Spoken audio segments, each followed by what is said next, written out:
না, আমরা বিগত 5ই আগস্ট থেকে আন্দোলন করতেছি, আমাদের কর্মসূচি চলতেছে। আমরা বারবার ওনার দৃষ্টি আকর্ষণ করেছি, উনি দেখেছেন, কিন্তু আমাদের কোনো দাবি সে রাখেনি। আমাদের কোনো 8 দফা যে দাবি দিচ্ছি সেইটা সম্বন্ধে কোনো কিছু সে বলেনি। এখন পর্যন্ত তাদের কাছ থেকে আমাদের কোনো যে আমরা যে জন্য রাস্তায় আসছি সেই সম্পর্কে কোনো দাবি এখন তারা আসেনি। আমাদের দাবি যতদিন না মানা হবে, যতদিন না তিনি আমরা যা চাচ্ছি সেটা না দিবে, আমরা রাজপথ ছাড়বো না। আমরা আমাদের আন্দোলন চালিয়ে যাবো, সেটা যতদিনই না উনি মানবে আমাদের দাবি।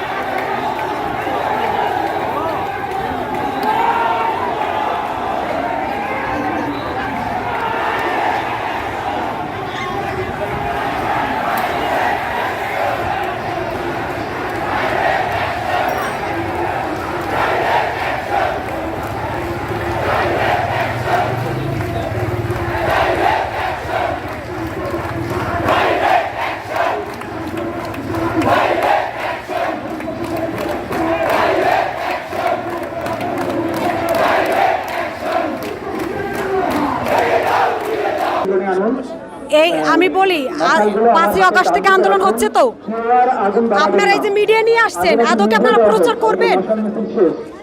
ভালো ভালো নিউজ চ্যানেল শুধু প্রচার করে যাচ্ছেন আমাদের দেশ খুব শান্তিতে আছে। কোন চ্যানেলটা, সময় চ্যানেল, এটিএন, মাই টিভি, কোন চ্যানেলটা গিয়ে এটা তো আপনাদের দায়িত্ব যে ঘুরে ঘুরে দেখা যে কোথায় বাড়ি পুড়িয়ে দিয়েছে, কোথায় মা বোনরা অত্যাচারিত হচ্ছে, নির্যাতিত হচ্ছে, কিন্তু আপনারা নিউজ কভার করেন কিন্তু প্রচার করেন না। নিউজ থেকে নিতে আসেন কিন্তু প্রচার করেন না।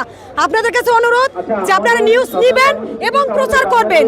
আর প্রধান উপদেষ্টার কাছে আমার একটা বক্তব্য যে উনি তো নোবেল বিজয়ী, বাংলাদেশের একমাত্র ব্যক্তি যে নোবেল বিজয়ী, তার চেহারা দেখে নোবেল দেয়নি।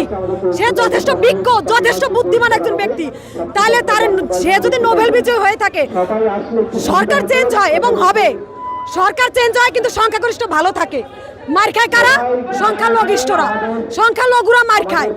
সরকার চেঞ্জ হয়, মার খাই আমরা। কেন?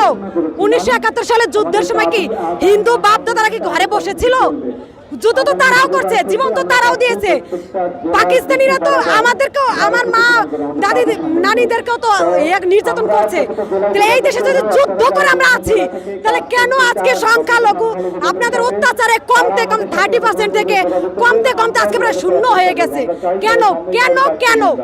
আর আমরা আর কত আন্দোলন করলে, সে 5ই আগস্ট থেকে শুরু হয়েছে, আর কত আন্দোলন করলে আপনি আমাদের এই 8 দফা মেনে নেবেন?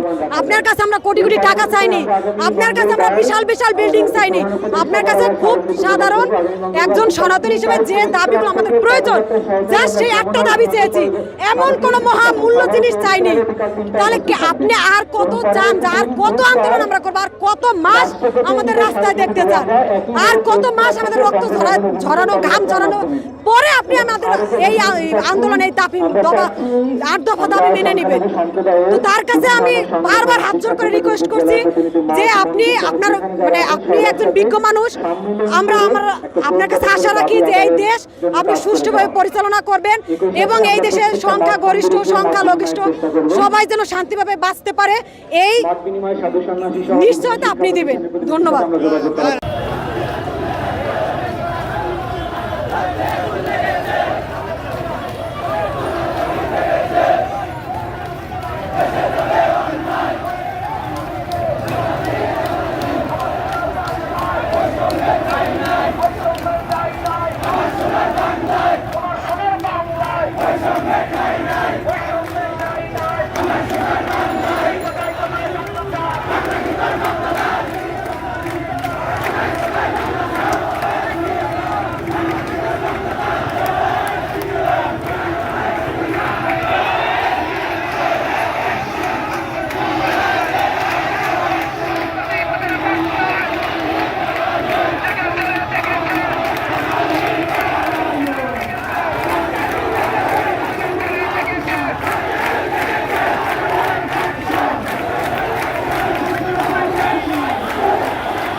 না, আমরা বিগত 5ই আগস্ট থেকে আন্দোলন করতেছি, আমাদের কর্মসূচি চলতেছে।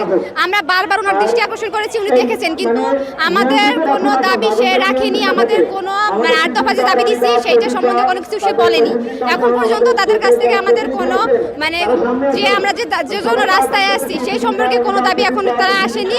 আমাদের দাবি যতদিন না মানা হবে, যতদিন না তিনি আমরা যা চাচ্ছি সেটা না দিবে, আমরা রাজপথ ছাড়বো না। আমরা আমাদের আন্দোলন চালিয়ে যাবো, সেটা যতদিনই না উনি মানবে আমাদের দাবি।